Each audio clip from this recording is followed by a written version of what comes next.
what we call ban and pick phase. Before we go into the game, we have the procedure to pick heroes for ourselves and to ban some heroes and out of the game. So your opponent cannot pick it in case your opponent is good at that one. So ban out. This is what we call ban and pick phase in case you just come in. And the basic goal of this game, Mobile Legends, is it's still so easy.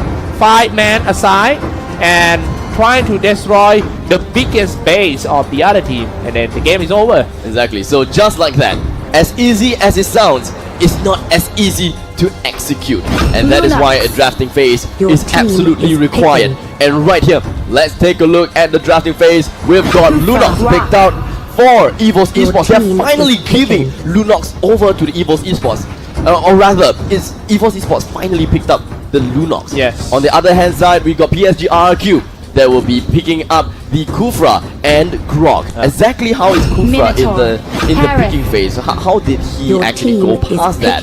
Because Claude, Kaya, Kimi, and Cho has been banned.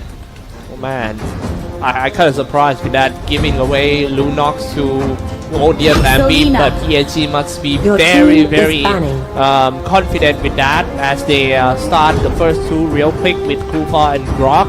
They have to be careful about the Tyrant's range and also the Grog barrier, especially when start with barrier first. And I am Jaco. I'm sorry, no I am Jaco, but PSG, whoever gonna play Selena is ready to punish you anytime. Exactly. Selena is definitely not someone that you should that should be taken you know, nothing. You shouldn't treat Selena as nothing. A woman that should not be trifled with, basically. Well, let's take a look at the second banning phase here. A Hellcat ban followed by a Diggy ban. Why Diggy? Interestingly, probably is for the counter for Kufra, just to make sure that Tyrant's Revenge, Tyrant's Fury, as well as Ball itself doesn't get. Diggy is always a thing. It's always a thing. No matter like your team doesn't have that many CC, but to deal with the Diggy is still like a nightmare with the alarm bomb. It's so annoying. Like the auto alarm bomb, you just walk in and then anyhow you get the damage. Then where does that come from? Exactly. You know, it's and it follows you as well, like a little stalker. And especially in the second spells of Diggy, it's really the reverse time can lock you down in a place. Yes, especially if you comboed with Kadita as well. But the thing is, I thought that PSG RRQ would probably pick up the Diggy because the opponent side EVOS Esports actually picked out the Minotaur. So here we have the finalized lineup for EVOS Esports, and that is going to be Lunox, Minotaur, Harith, Lapu Lapu, as well as Arkai. Nothing out of the ordinary. Wow, Esmeralda. This is gonna be the first game of Esmeralda today. Esmeralda, Frost Moon Shield, Stardust Stand, Failing Star Moon, all these spells. The people saying that Esmeralda is good because he is so versatile. She can play tank, she can play the damage sometimes, and also the support, because every single spell of Esmeralda is useful. But the thing is, Cyclops, there is 3 tanks of PSG RRQ. There is 3 tanks. How are they going to play this out? Yeah, this is not something I see very often. Maybe they are not going to put Esmeralda as the tank role. In fact, Esmeralda is going to take the time to farm as much as possible. Yeah, let's and do some quick intro first before we go in. For EVOS on the red side, Lapu Lapu by Soul. The JPL play Arkai, Odia Bambi on Lunox, Ace Minotaur, and the Potato on the right. And on the other side, flip side, PSG RRQ. Let's take a look at their final lineup. With Lemon playing as Esmeralda. With Vin, that is playing as Kufra. I am Jago, that is in a candidate of MVP. I will tell you guys more about that later. I am Jago, that is playing as Selena. Liam, that is on Grok. And Tuturu, that is on the tank shredding machine, Carry. With the spinning light wheels, you should not underestimate Carry at all. In fact, with all 3 heroes of PSG RRQ, all 3 of them being tanks is definitely that just probably means that they are going to play an early game aggression. We have seen early game aggression with 2 tanks. but we don't really see that often with early game 3 tanks aggression. Yeah, that's true. A very good point. That 3 tanks from Team PSG RRQ. Wow. The first one we're gonna go in is Grok. It's so easy to play a game with Grok. He can take a lot of damage, and when he do that, till the enemy reaches it's quite easy for the second line opener to find some great angles to go in. Exactly. So Grok is more like a time buyer for the fighters. the laning phase is about to begin, but pretty much seeing I Am Jago playing as Selena here in the middle lane, possibly with either one tank. Yeah, and it does and look like it's also- going to be Kufra. Grok got very high damage in the start. Look at that. Only one power nature can easily kill a creep wave. Meanwhile, in the middle is gonna be Kufra solo. That's weird. I was thinking that, Selena would actually join in with Kufra at the middle lane to get a little bit more EXP. But it does seem like he wants to satisfy and get the buff a lot earlier than, anything else possible. For your information, this is the first time that these two teams fight each other too. And now let's take a look at the first team fight. Barrier has been set up. But Ace almost falls out just now. He got away with a very low HP. A really good steal of the buff coming in from Grok. Exactly what a Grok should do.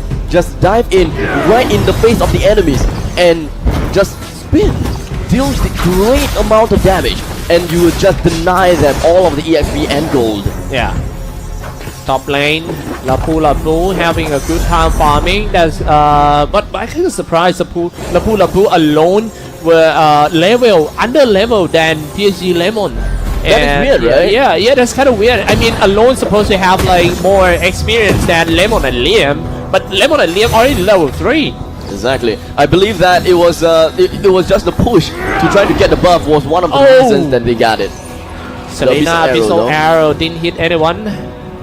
A little bit more of the wizard boots coming in on Iron Jago as well as Turtle Lemon. resurrecting Pretty much soon. understood now that Lemon is playing as the pseudo tank, pseudo mage role at this moment of time. Iris with a bit synchro vision for the first time in this game, but it missed. But right now PSG RRQ. The way PSG RRQ say is they are very strict to their timeline. They have their own timeline on doing things. For now, they do, and they are very good at making objective done. So to stop PSG RRQ, you might have to be brave and try to contest them whenever they try to do some objective. For example, going for Initiate turtle or retreat. something like that.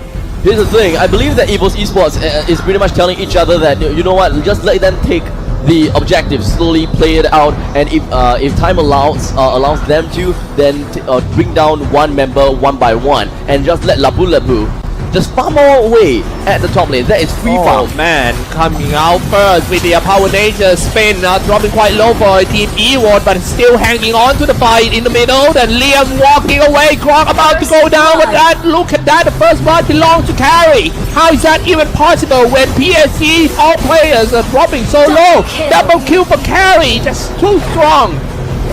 And just like that, 5 men of PSG RRQ is congregated in the middle lane and now stealing the buff of the enemy's team. EVOS Esports have absolutely no way to defend this buff and just giving it away. One to Iron Jago and one to Liam. Oh my goodness, the way that AM Jago using his Phantom Step in order to just get through all the walls and stuff are just perfect timing, and also the angle. Once he lands, he already in a perfect position to start attack. And now what happened bottom? JPL pretty much is under siege, but hold on a second as we do have Soul rushing out with the Chieftain's Rage, trying to find 1 versus 1. Lemon a little bit overestimated himself, dealt quite a lot of damage to himself by the turret, but in the end, Lemon did manage to turn the turret around because of all that shield that she's able to generate and get that kill right onto RRQ Lapu. was super strong, man, in the first 5 minutes of the game. 2,800 gold difference between the two teams, and that is the item Turtle update. resurrecting soon. Turtle is about to come back. I think it's time for team. They have to contest PSG RRQ. If they lose this Turtle, the goal difference will getting bigger and bigger, and it will be hard for them when they get into the mid game for Team EVOS.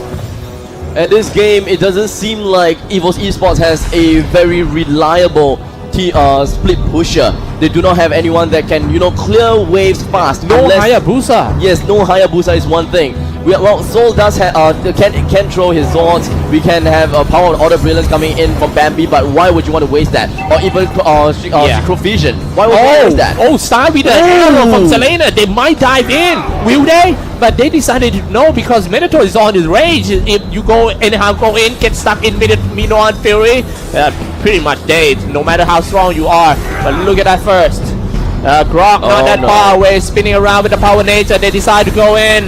Lemon and Esmeralda. This is the reason why they pick Esmeralda, can tank and deal the damage at the same time. Spinning around for Esmeralda. It's time to go for the turtle.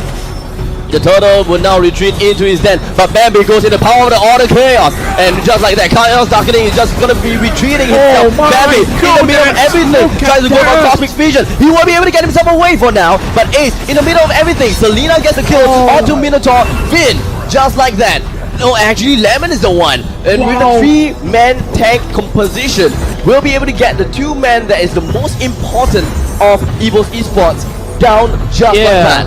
Frost Moon Shield, Stardust Land, Failing Star Moon, all the spells of Esmeralda just save her.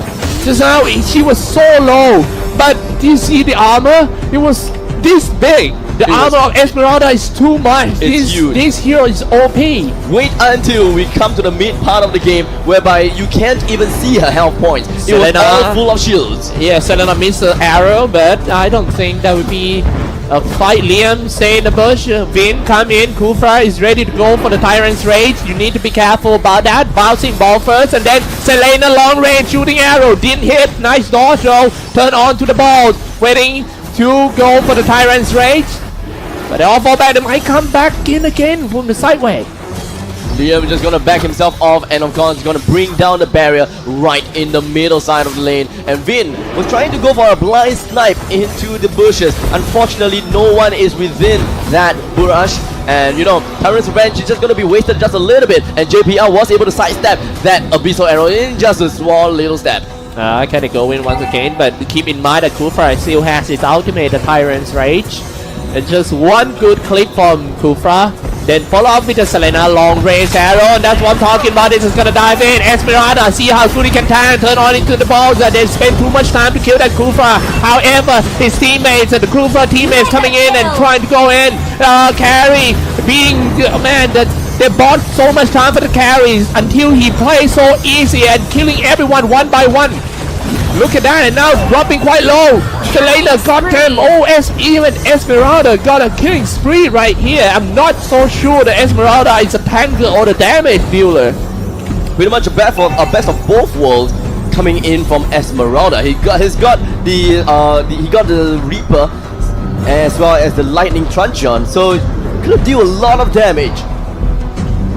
Man, PSG RRQ coming into this grand final is so strong. The way they play, the procedure, and also the individual skill, especially Lemon on Esmeralda, is really, really good.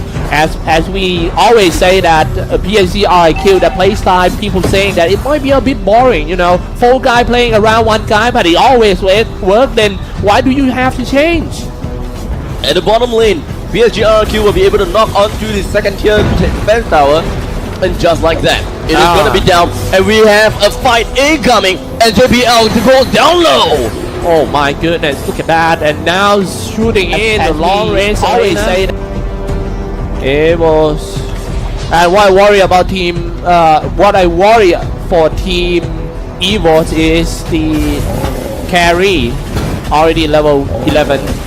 Meanwhile, EVOS not even 2-digit level. Exactly. Potato, Soul, and Bambi, they're all at level 9 or level 8 respectively. Calamity Reaver coming in on the Potato is gonna help a little bit when it comes to damage right now, but I don't think that it is partially enough to get any kill against RRQ for now. Oh, look at the armor. Yeah. Wow. Absolutely insane. Absolutely insane. This is the main reason why people ban out Esmeralda. In fact, actually, Esmeralda haven't been banned that much. They should. But and most of the time, Esmeralda being ignored in this tournament. You think? Yes. For some reason, in this tournament, Esmeralda was not picked up that much. Esmeralda is a great hero that works almost just like the Croc. You know, you're able to face yourself against your opponents due to the fact that you have a lot of shields. Yeah. But the thing is, you need to pre-prep yourself with all the lane creeps. And in the meantime, the Lord knocks onto the first door, and here we have it! Kill. Yeah, man, dropping a time on forward to trying to break in for the first time. This one dropping half already for the Pirate top team. EVOS unstoppable carry diving inside. However, he being shut down by one of them. Carry is still there and just gonna kill everyone, slay everyone one by one. The game might end here so fast.